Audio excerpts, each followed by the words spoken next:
we had discussed about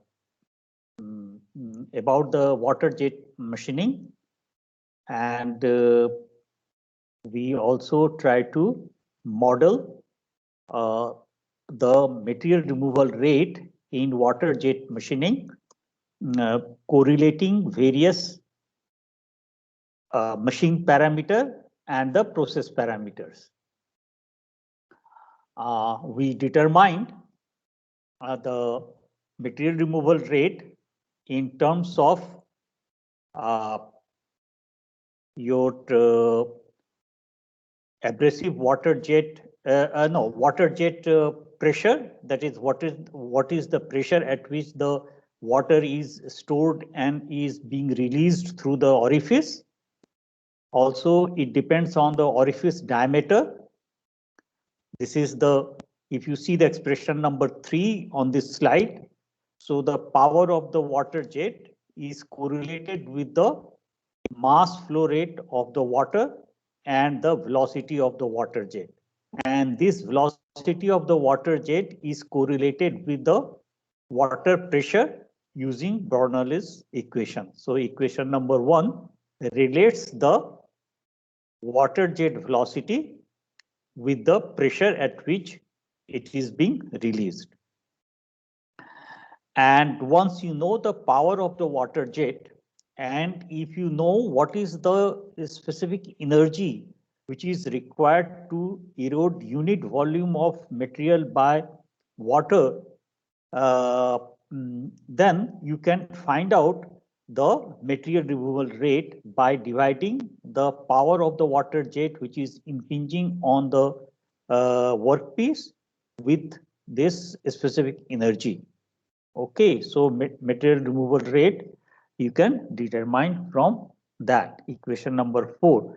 I'm afraid that probably you are not able to see the equation number 4 properly. Okay, I do not know how to reduce it.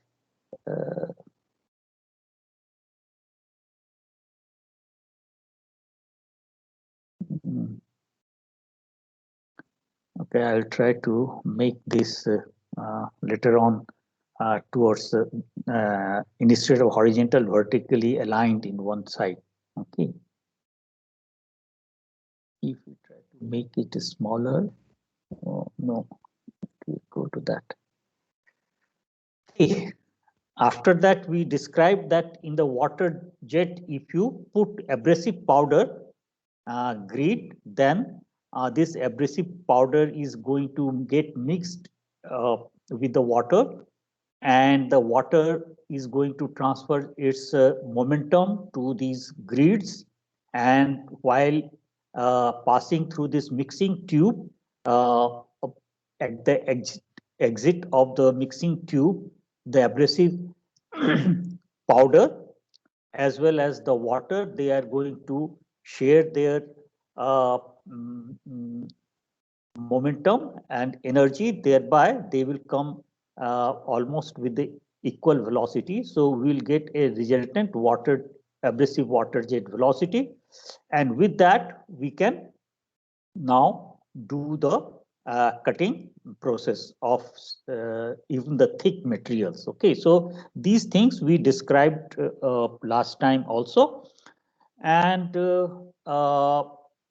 again we could correlate the material removal rate of the abrasive water jet machine with the MRR. We could correlate with various operating parameter of the abrasive water jet machine. So here we again try to find out what is the water power of the water jet. Then when you mix the abrasive powder in the water jet, then how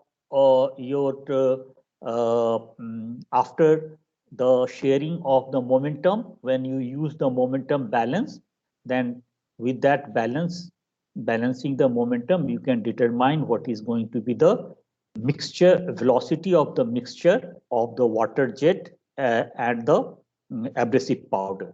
So once you know what is the velocity, which will be dependent on the mixing ratio, that is the ratio of abrasive powder mass flow rate divided by the water mass flow rate. So that is the mixing ratio or abrasive loading factor, we say.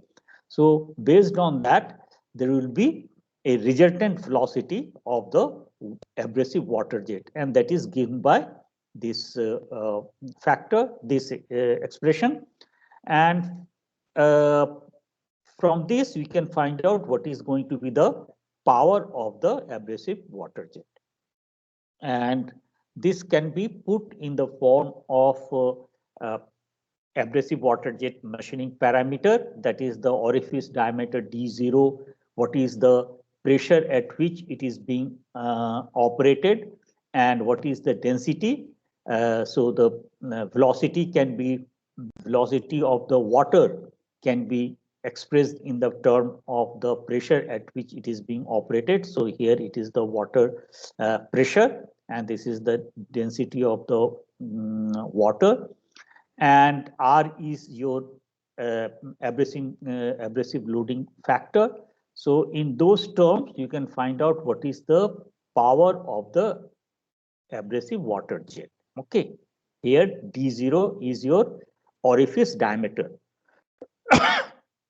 Now there are certain constant term CD and eta has been used. So eta and CDs, these are the constant terms which tells us what is the coefficient of your velocity when you are flowing the water through the orifice. Then in the Bernoulli's equation, which we use to determine the velocity, so there we equated that it is equal, but then there could be some loss here. So to take care of that loss, the CD, this is the constant, which could be around more than 90%. So that coefficient is added. And similarly, eta has been multiplied with the this factor here in order to take care of momentum loss factor while water is flowing through this mixing tube and abrasive jet is passing through. So abrasive jet is going to also collide with the wall of the abrasive this mixing tube. Because of that, there will be some transfer of momentum to the wall, and there will be some loss of momentum. Because to take care of that, this eta factor has been kept. Usually eta as well as CP both are of the order of more than 85-90%. So that can one for exact calculations you can include that. Okay. So with that, we calculated what is the power of the abrasive water jet. And now when the abrasive water jet is impinging on a material, then there will be certain material will be eject out, will be removed by the shear force of the abrasive particle. For different materials, experimentally, the specific energy has been determined, and these are all available in literature. So if you know what is the, for a given material, what is the specific energy which is required to remove unit volume of the material, then you can, with this, the knowledge of the abrasive water jet power, you can determine what is the material removal rate. So material removal rate will be abrasive water jet power divided by the specific energy for removing unit volume of material. So that is the that is going to give you the abrasive material removal rate by the abrasive water jet machining. Okay. Since the energy, specific energy for abrasive particle is much less than the specific energy of the water to remove the material, therefore we neglect the this part. So we just consider what is the energy required per unit volume material removal by the abrasive powder. Okay, so from this you can get. Now, if you are using this abrasive jet to cut some workpiece, let us suppose this is a metal plate of thickness HT, and we want to find out that if we are moving this abrasive jet with a velocity of Vt, then what is the maximum thickness of this material? This material sheet can be cut. Okay, so let us assume that the curve width, that is the width of the cut, which we are generating by moving the abrasive jet through this. So if W is the curve width, and we assume that this curve width is equal to the abrasive jet diameter, that is the insert diameter, and this we can write, we indicate by DI. So in this case here, this is the diameter here. So the diameter of the nozzle through which the abrasive water jet is coming. Okay, so we assume that the curve width is equal to the diameter of the nozzle or the insert through which the abrasive water jet is coming out. Okay, is being discharged. Okay, and Vt is the transverse or cutting speed. So the material removal rate will be obviously like this is the volume which is going to be removed per second. If this is the length equal to Vt centimeter, then we can find out. We can easily get this material removal rate is going to be HT, thickness, into width of the curve, into Vt, the velocity, that is the length per unit time. Okay, so that is going to give me material removal rate in that time, per unit time. And you can put W equal to the insert diameter Di. Now from here you can get from this expression, if you put the value of MRR from the equation number 7 from the previous slide, then you can get the value of the maximum thickness of the material which can be cut, HT. So you can determine from there. Okay. Now here, if you assume the machine parameters to be kept constant, machine parameter is your orifice diameter D0. Of course, CD is constant. Rho W is the density of water. So you know that density of water is 1000 kg per meter cube in the normal atmospheric condition. PW, let us assume that we have kept PW constant in a machine, and that could be of the order of around 4000 bar pressure. And so under all these cases, and if we are trying to optimize the maximum thickness H, which can be cut, and we want to optimize the mixing ratio, so here there is a scope for optimizing the mixing ratio here. Why? Because you can see that the maximum thickness which one can cut has got directly, it is proportional to R, and also it is inversely proportional to 1 plus R. Okay, so in that case there will be an optimum value of R, because this direct proportional is going to increase with the increase of R, maximum thickness will be increasing. However, since there is a dependence, inverse dependence, 1 plus R is in the denominator. So if you increase R, so this quantity is going to increase and then the whole quantity is going to reduce. So there is a scope for optimizing with respect to mixing ratio. So assume all other conditions constant, and that term all constant can be put in the term K, then your maximum, the thickness which can be cut will be equal to R divided by 1 plus R whole square. And now we can maximize the maximum thickness H with respect by differentiating this expression and equating with the 0. So from this condition, when you differentiate this and equate it with 0, we get that R is equal to 1. That is, when R is equal to 1, that time this is going to be cutting thickness is going to be maximum. So this has been plotted over here. So you can see that when you go on increasing R from very small value, so it will go on increasing at 1 at this ratio of R, this is going to be maximum. And then again, the cutting ability, that is the maximum thickness which it can cut, that is going to reduce gradually. Okay.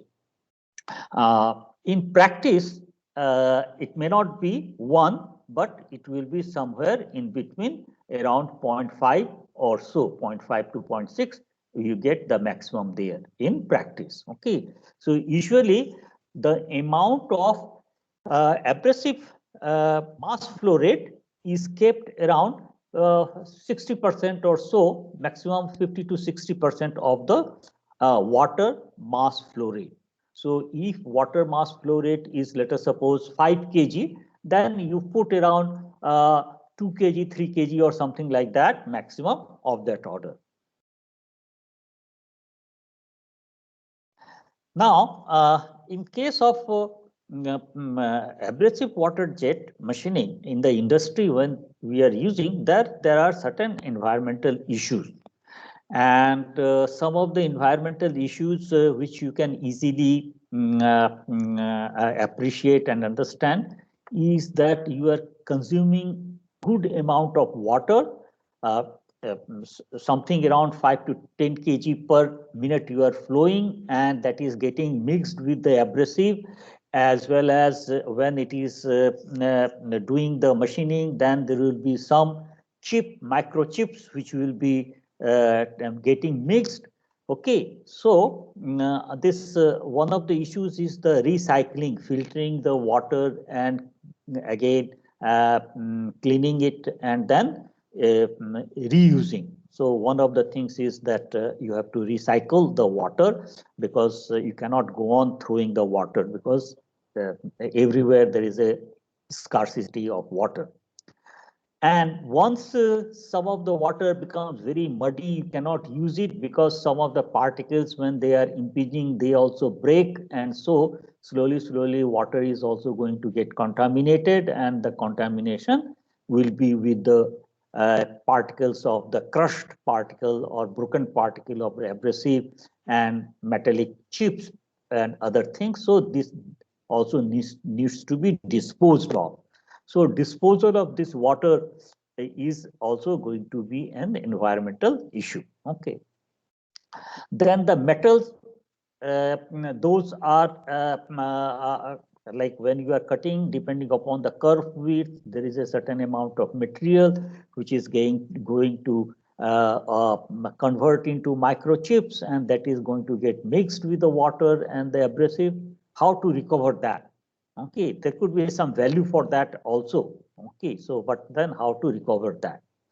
And you have to recover the chips as well as the abrasive, and then try to reuse again. Like if you consider silicon carbide or very hard materials like other things, so those could be reused, but before you want to reuse, you have to recover them, clean it, dry it, and then after drying only you can mix it with the put it in the abrasive jet. Okay. Now there is a certain amount of R&D for use of such medium and abrasive that do not require disposal, recycling, or loading to the pollution. And one of the things one can use is the cryogenic abrasive jet. Here, the medium which you are using is liquid nitrogen. So, and abrasive particle which you are using is the solid CO2. So if you are using liquid nitrogen as a water in place of water, if you are using liquid nitrogen, then what will happen that the nitrogen, when it is going to come out, liquid nitrogen, what will happen? It is going to evaporate and it is going to go to the environment. And as you know that in our environment, there is a maximum fraction of nitrogen is there. So you can recover the nitrogen, condense it, freeze it, not freeze, the liquefy it, and again recycle it here. And you can use solid CO2 abrasive particle as a CO2 particle. CO2, this dry ice, when you crush it, they have got very sharp edges. And when you put in the liquid nitrogen, it is going to be very, very hard because the temperature is very low of the liquid nitrogen. So the dry ice, which is crushed in a 50 to 50 micron order grids and then mixed with the liquid nitrogen, then you can flow and at a high speed, and then it can do the processing.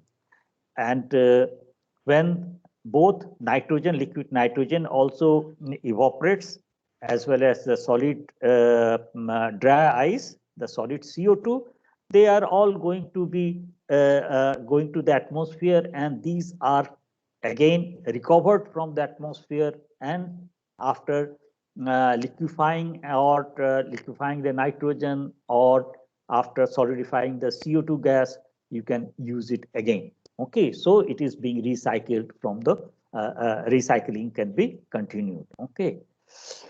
So this is some of the development towards this is have been done. Okay, and here one of the typical machine you can see here the this is the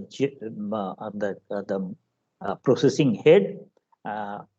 Here is the your water and abrasive jet mixed, which is coming out, and you can use for cutting any metal sheets. Okay, so this is the commercial CNC water jet machine system, and cutting head has been shown. And this machine is showing the water jet, but it can be converted. You can put an attachment to convert into abrasive water jet machine.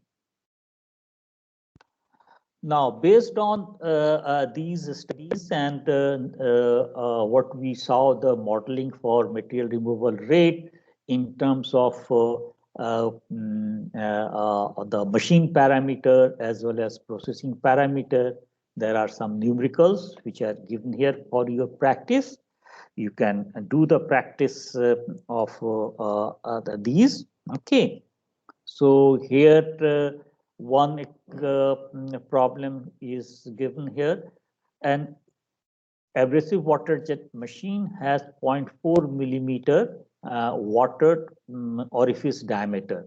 Has 4 millimeter water. Okay, this needs to be removed. Okay, so water jet machine has a water orifice diameter of 0.4 millimeter and is being operated at 4,000 bar pressure. So your sorry.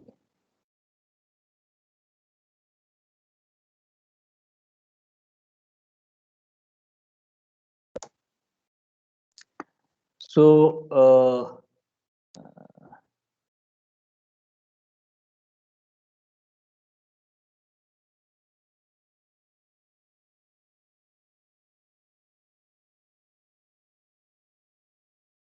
sorry,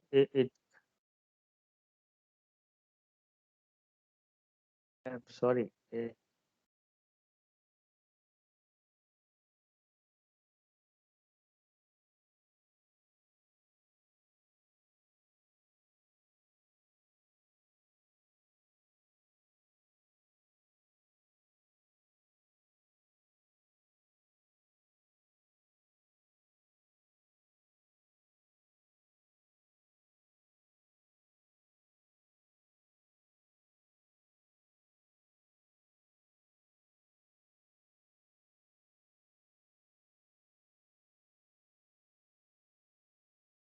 Mhm.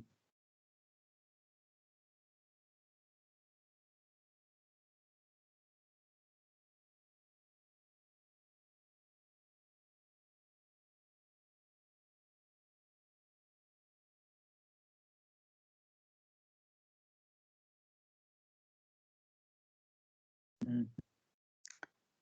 Okay, so I may continue here. Are you able to hear and are you able to see the slide here? Yes, sir.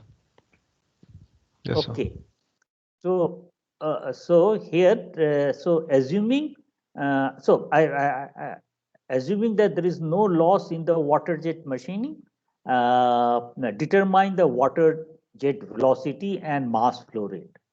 So easily you can use the expression here. What is the water jet velocity? How it is related with the pressure? So it is half rho v square. The Bernoulli's equation you can use because here Cp is 1 because assuming no loss, so you can directly get the water jet velocity. And mass flow rate, you can determine that what is the area of the orifice.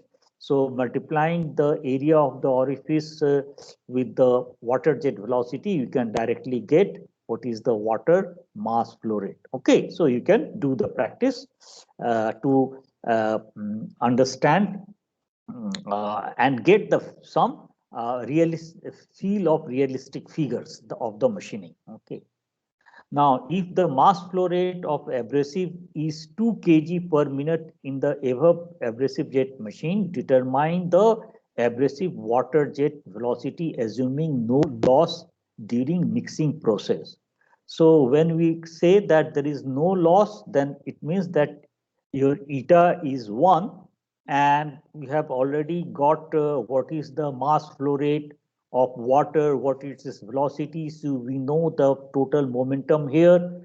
And then we are mixing 2 kg per minute. So in this, if you are putting 2 kg, then you know that what is the total mass flow rate. So you can get what is the uh, new abrasive water jet velocity. So you can use the expression and you can easily get that. Now, this machine has got the insert diameter of 1 millimeter. The problem given here is that what is the maximum thickness of a steel plate that can be cut at the above operating conditions of the water jet machine at at a traverse speed of 500 millimeter per minute, and the specific energy of the steel is 13.6 joule per millimeter cube. So you can determine what is the thickness. You can use the equation number 8 and you can easily get that. Okay. So equation number 8 is given here. So you have got all the parameters given here, and then you have to find out what is the thickness for a given velocity of 300 meter is the per minute is the speed at which you want to cut 500 millimeter per minute, and all other parameters, and UA is given 13.6 joule per millimeter cube. So putting everything and taking care of all dimensions properly, then you can find out what is the thickness. Okay.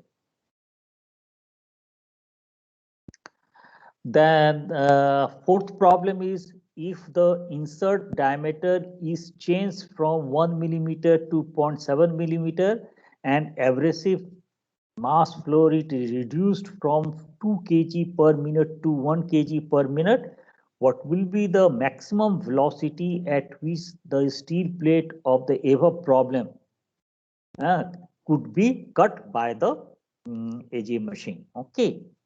So what we have to do that here again, if we see the expression here, so we have already determined what is the maximum thickness we can cut for this velocity. Now we know what is the velocity at which we have cut. Now we want to find out a new velocity. So new velocity, we can write down that the thickness is H2 T1 at a this same thickness which you have put, so this is going to be made equal with the varying the orifice diameter. So di is going to be changed from 1 millimeter to 0.7 millimeter.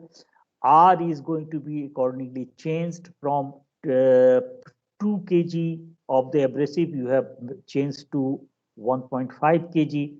So after changing all those things and taking equating this with the varied process parameter, you can try to determine the velocity at which the sheet thickness can be cut. Okay.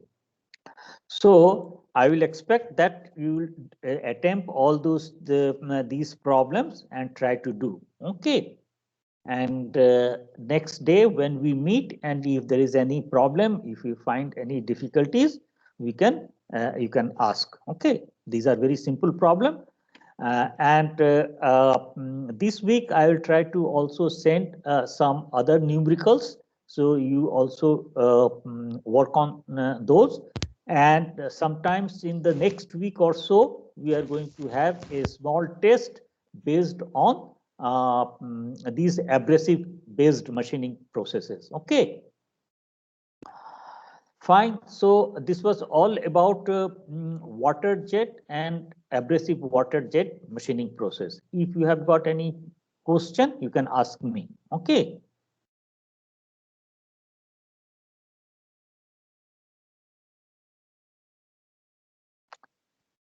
Do you have any question from today's talk? Deliberations?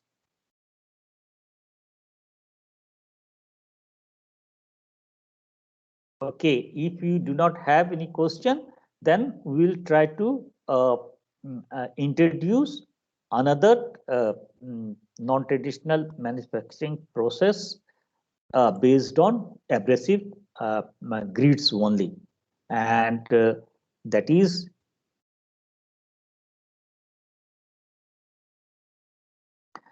ultrasonic machining process. Okay, are you able to see it? This slide?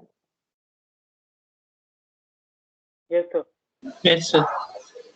Good.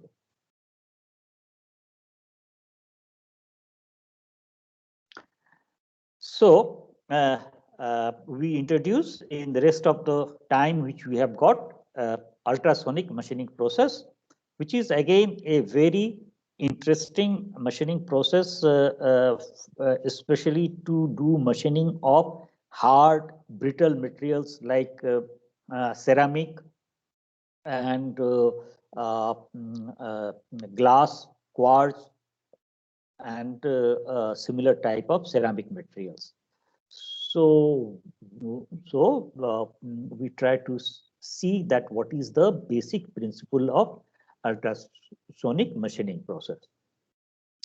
So ultrasonic machining is a non-traditional process in which abrasive particles contained in a slurry are driven against the work piece by a tool which is oscillating at low amplitude.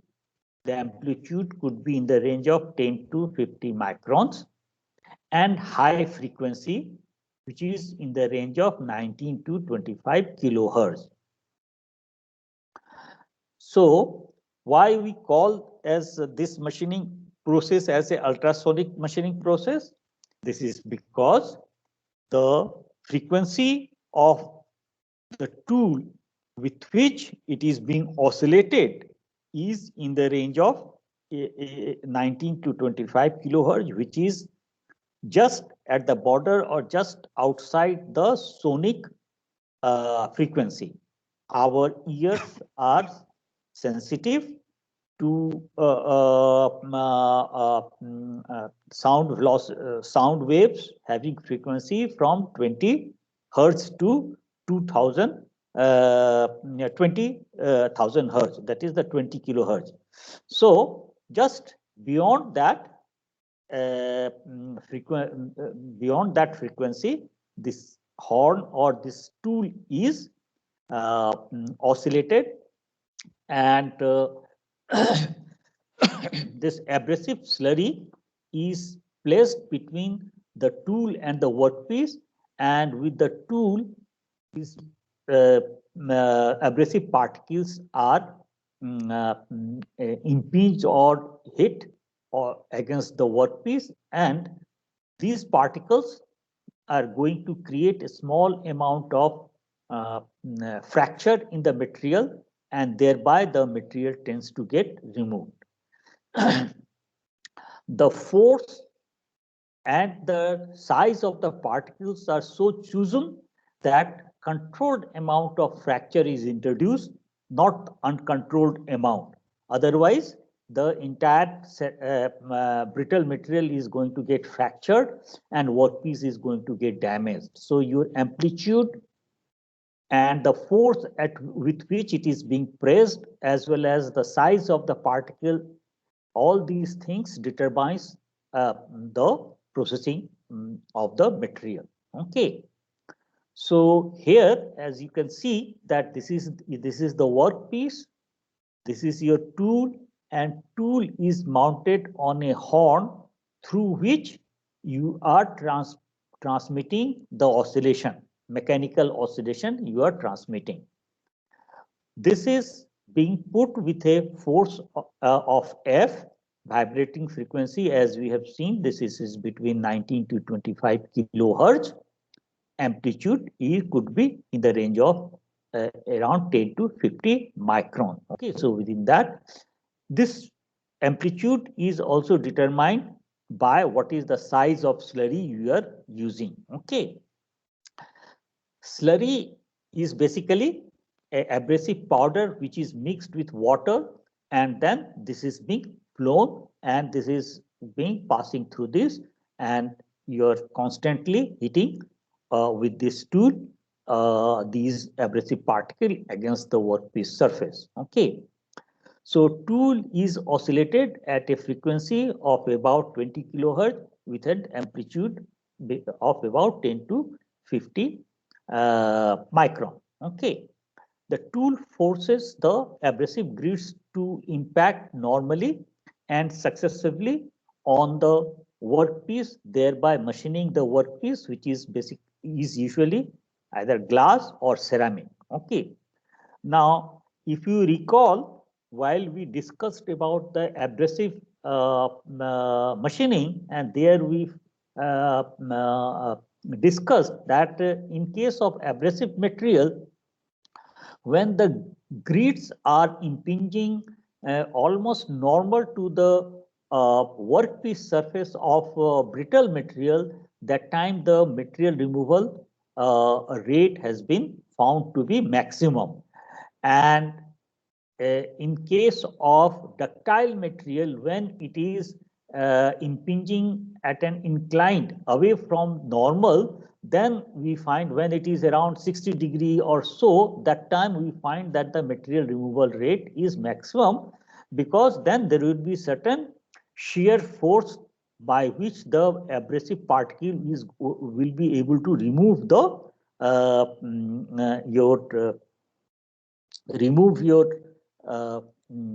material. So in case of brittle material, the maximum material removal is going to be when the abrasive particles are impinging normal to the surface. And in case of ductile material, when the particle is hitting at an angle so that it has got certain shear force on the surface, and the material could be then sheared out. Okay.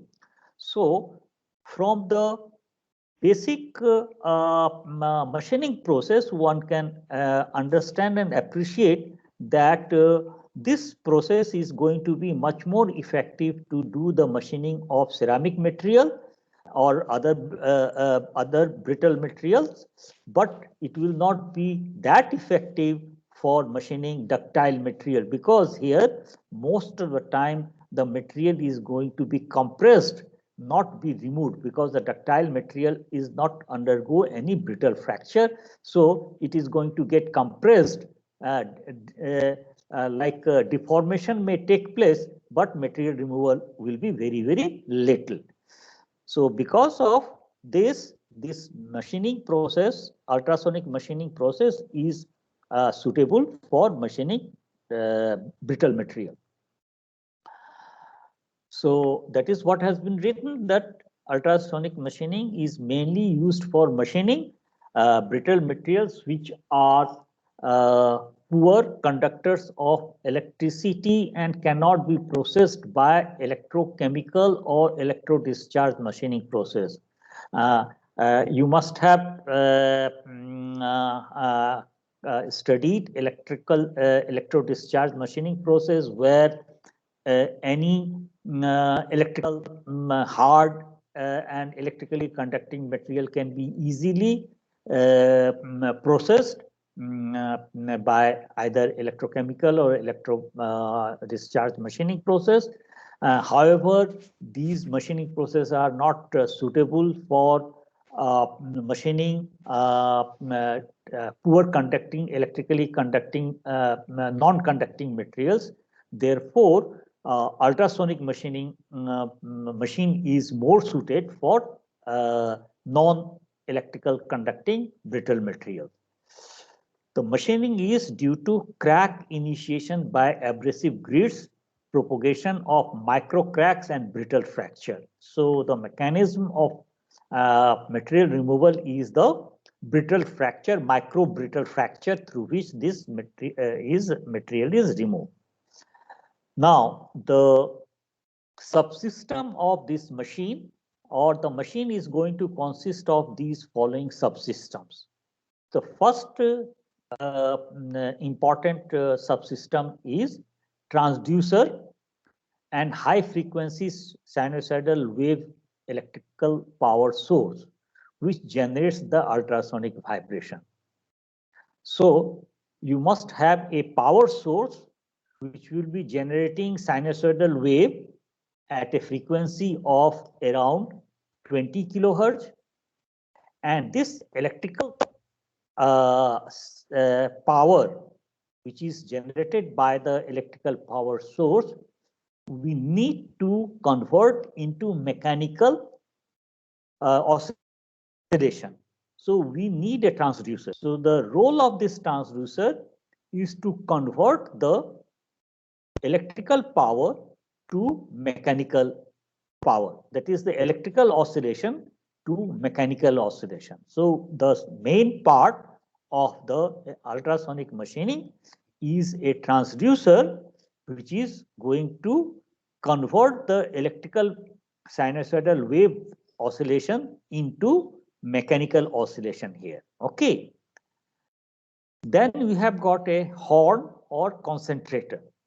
Now, this transducer will provide certain very small amplitude oscillation depending upon what is the magnitude of the power you are applying on this transducer. That may not be directly sufficient to do the machining, so we need to amplify or concentrate the mechanical vibration amplitude. We need to amplify. So the horn is going to amplify the mechanical vibration amplitude. And then we have got a tool here at the end of the horn. There is a tool which is mounted here, and this tool is going to hit or press the abrasive particle at a high speed on the workpiece.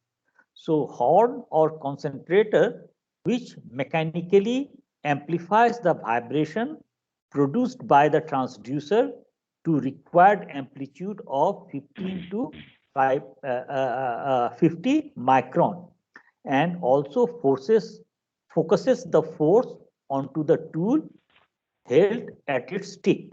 Okay, so on the tip of the horn, your tool is held. Okay, so we have got a power source which is creating electrical sinusoidal waves at around 20 kilohertz, that is applied to the transducer. Transducer converts this electrical power to mechanical oscillation, and this mechanical oscillation is amplified. Amplitude is amplified by the horn, and also it concentrates the force, and at the tip of the horn we have got the tool mounted, and the shape and size of the tool is going to be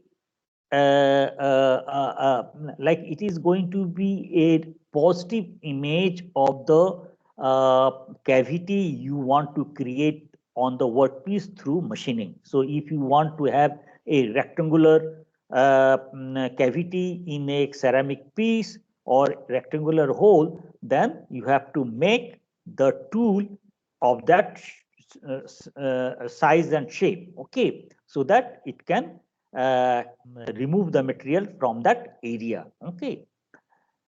And then we need a slurry delivery system and return system.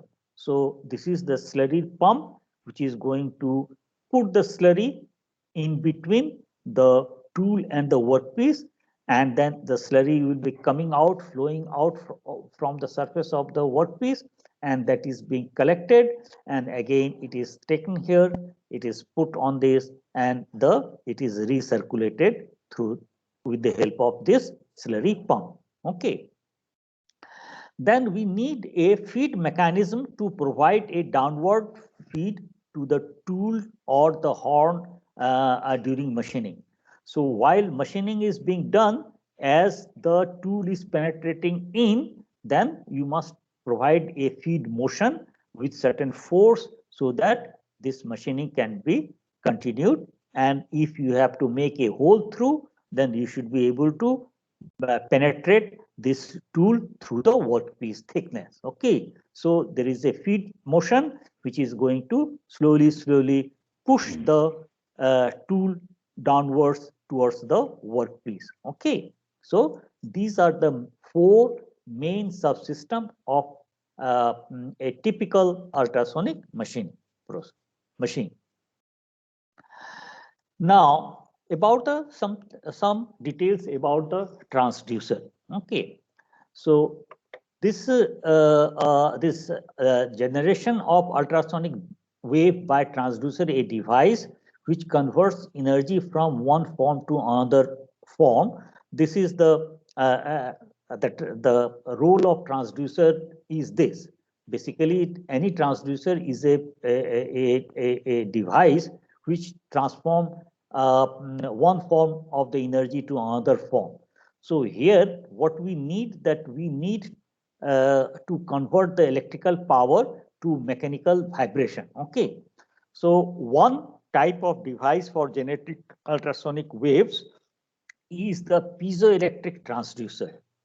This employs the inverse piezoelectric effect using natural or synthetic single crystals such as quartz, or ceramic such as barium titanate, which have a strong piezoelectric behavior.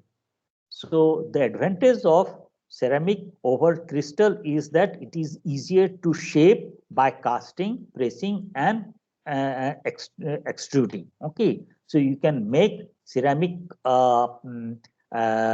transducer of any shape by these processes. Whereas the crystal, it has got a certain shape and size through which it is going to, and that is also single crystal has got one particular orientation along which it is going to grow. So it has got limited like orientations, whereas in case of ceramic, you can have any shape. So that is more popular. And electrical voltage oscillation is converted to mechanical vibration. So electromechanical conversion efficiency could be up to 96%. So usually no need of water cooling or any cooling, just whatever 6% of the power is dissipated can be removed by air convection. So here you have got a transducer on which you apply the oscillation, so it will start vibrating. Okay.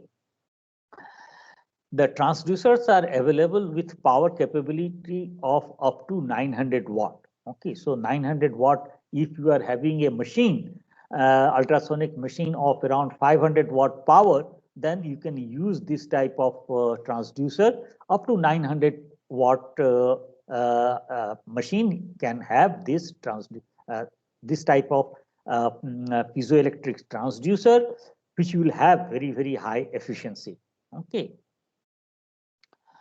And there is another type of transducer, that is the magnetostrictive transducer, and this utilizes the inverse magnetostrictive effect to convert magnetic energy into ultrasonic energy. Okay, and here what we are doing, that you are applying magnetic field by passing electrical current in a coil, and that is going to convert this magnetic field is going to induce certain amount of change in length in a material, which is going to go on changing as you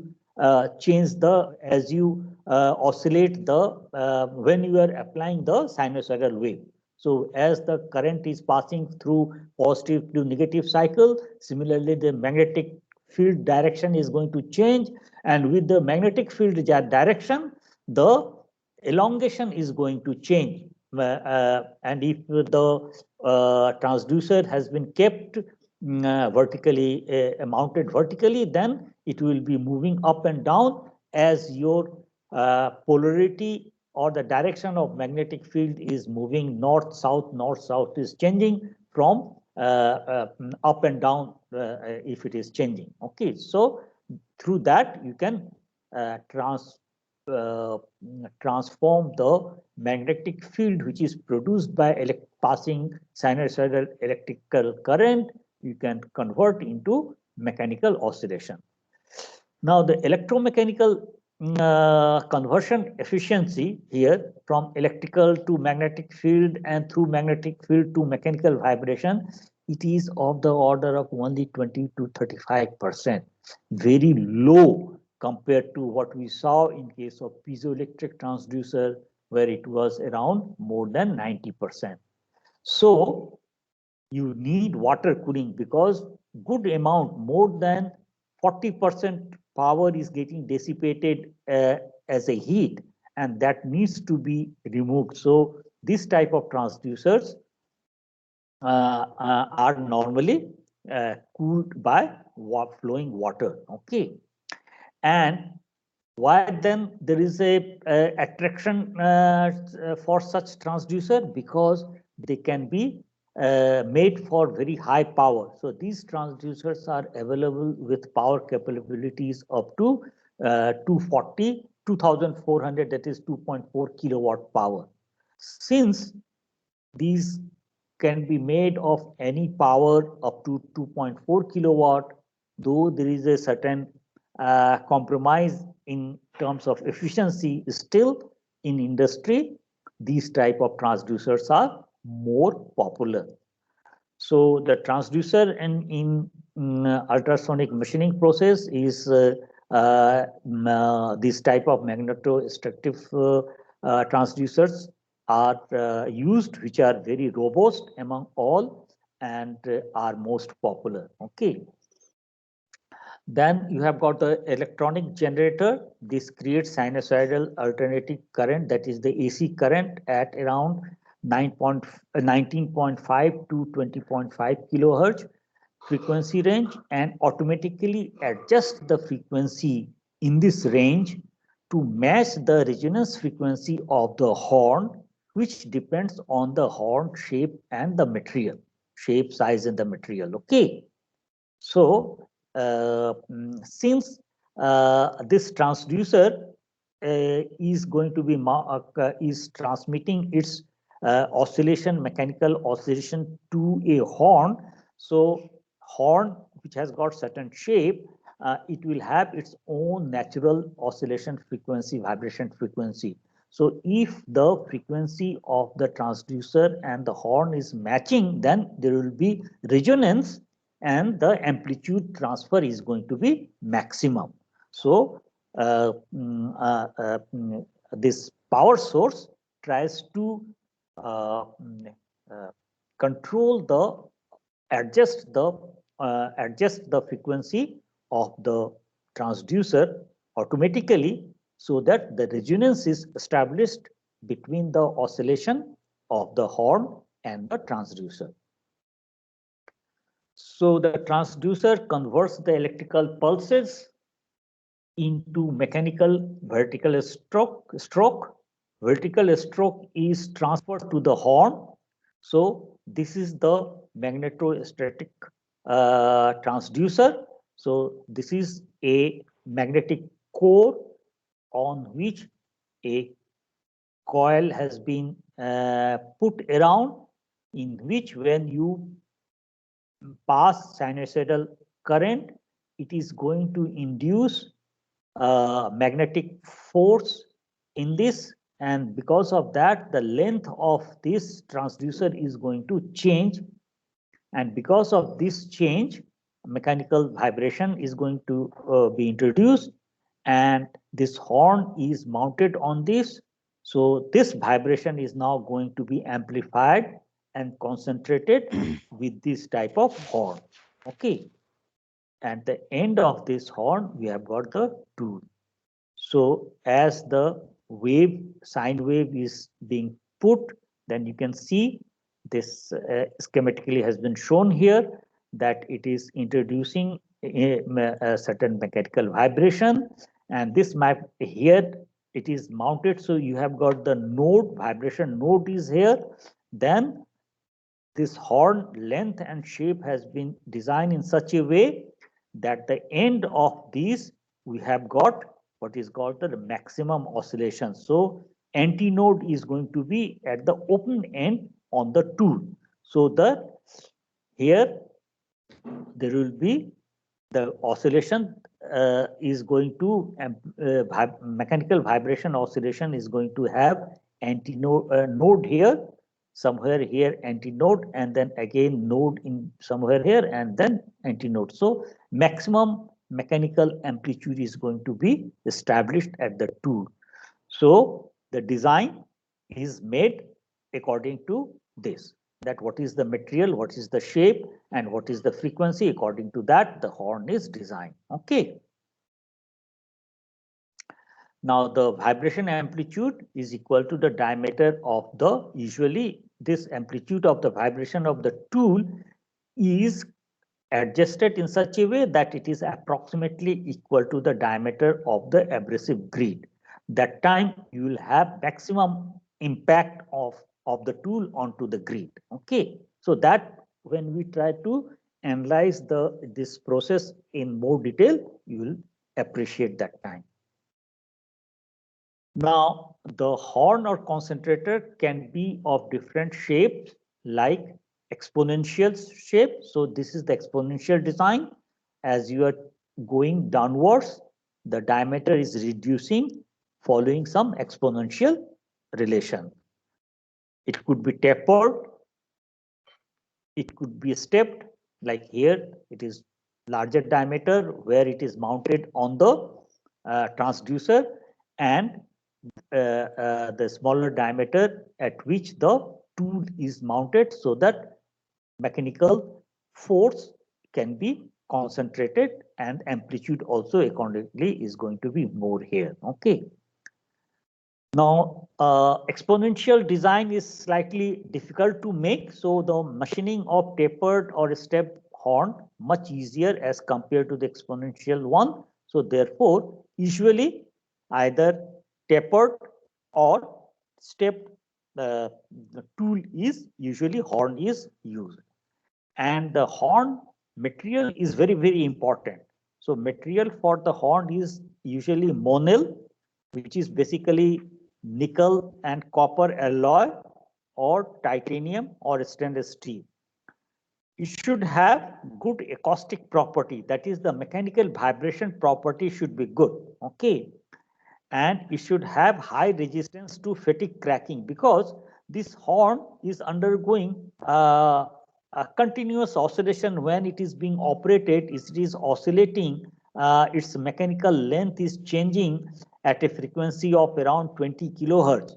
So in 1 second, 20,000 times it is oscillating.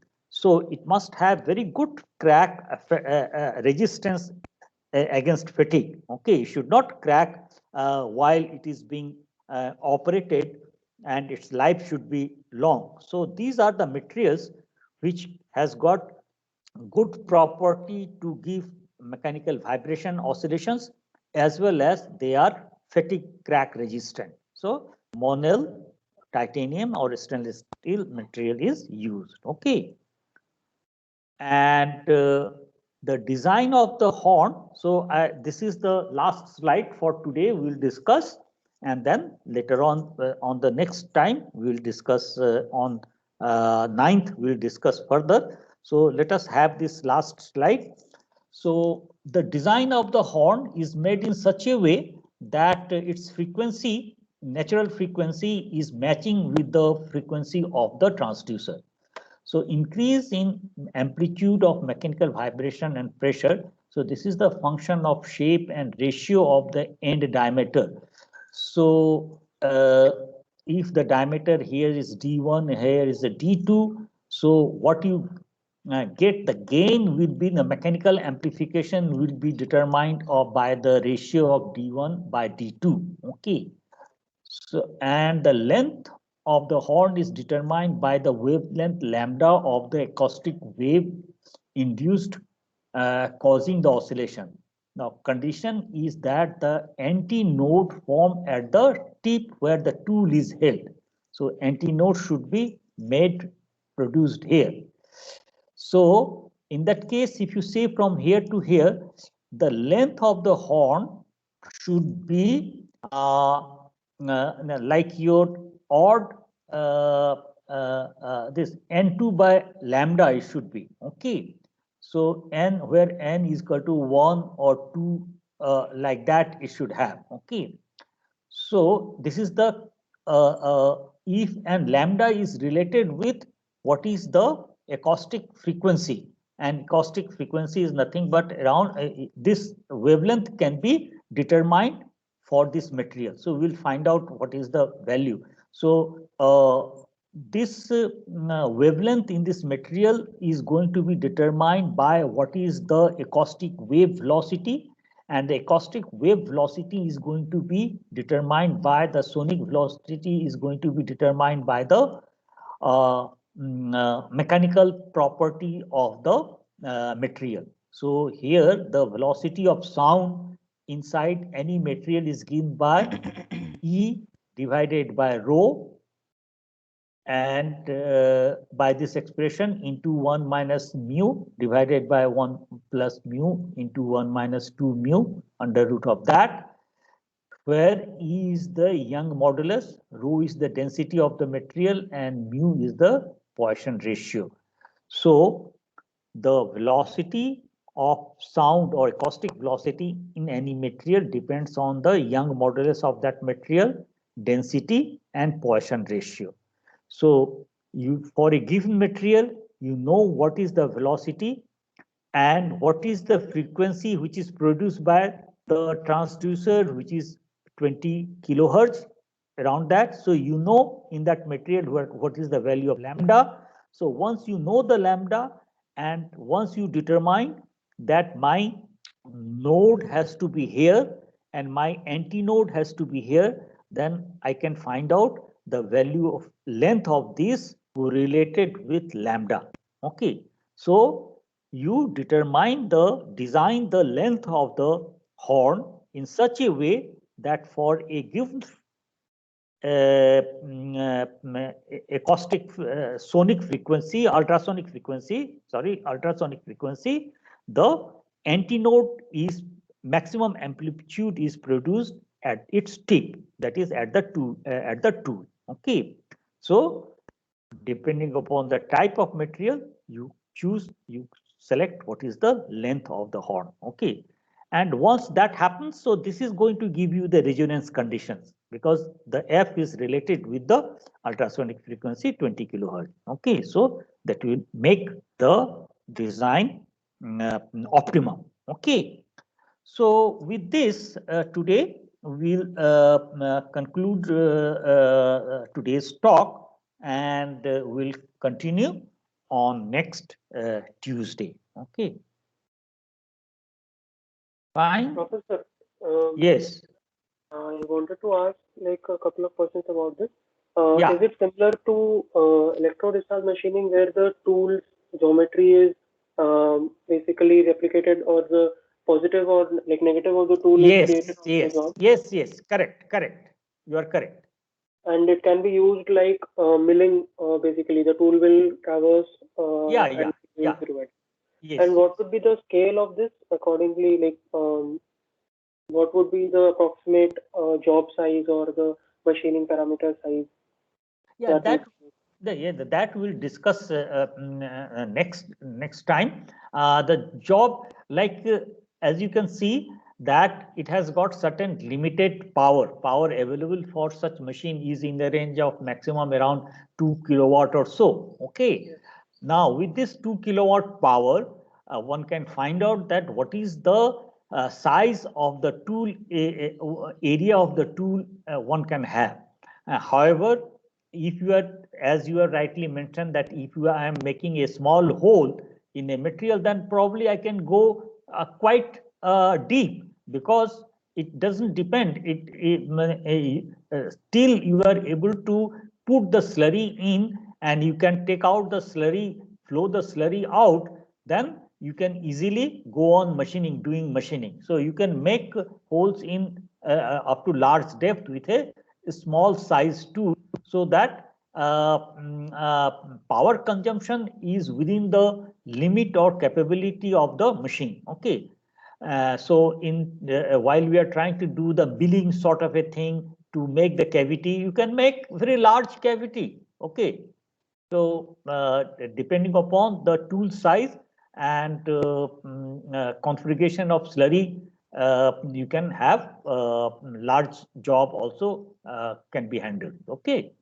Okay, sir. And about the materials, you mentioned that brittles are used because it is prone to brittle fracture. So, is it possible to machine glass or toughened glass? Yes. Very popularly used for glass, machining glass. Okay, sir. And is it like is any non-conventional machining process possible for machining toughened glass? Yes. Yeah, you can do it. Okay, sir. Yeah, all brittle material, toughened glass, and everything can be done. Yes. Okay, sir. Any other question?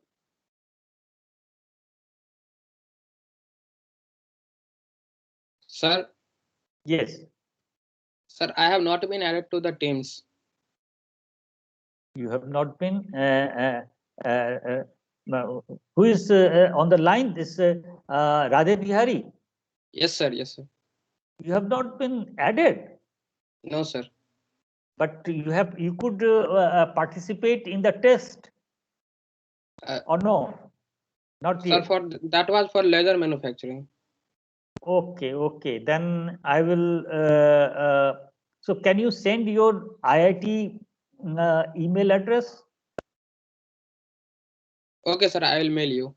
Yeah, you please mail me so that I'll remember, and then I will add it. Okay. How are you joining? Yes. Through your friend? Yes, sir. Okay. I'll put it there. Fine. Any other issue? Any other question by anyone? So I'm also not added teams. Again, you send a mail similar to Radhe Bihari, yeah, with IIT, Yes, sure, sir. IIT address.